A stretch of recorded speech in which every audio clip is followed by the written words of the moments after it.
บ่อนนี้คือสถูปสถานที่พระสัมมาสัมพุทธเจ้าเฮาแสดงยมกปาฏิหาริย์อยู่ที่เมืองสาวัตถีประเทศอินเดียเอาขึ้นมาเบิ่งตอนนี้ถือว่าหนาวหลายหนาวแฮงตอนนี้เมืองสาวัตถีประเทศอินเดียเนี่ยถือว่าเป็นเมืองที่หนาวที่สุดหนาวกว่าหมู่เพราะว่ามันอยู่ใกล้ภูเขาหิมาลัยผัดหิมะมามันบ่ผ่านเนปาลแต่ว่ามันแทรกมาทางเมืองสาวัตถีพี่มันก็เลยเฮ็ดให้เมืองสาวัตถีนี่หนาวที่สุดตอนนี้เฮามา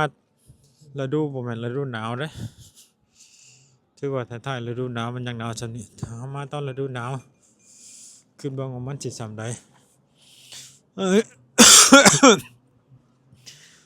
ได้มากราบไหว้แล้วเนาะสถานที่พระสัมมาสัมพุทธเจ้าแสดงยมกปาฏิหาริย์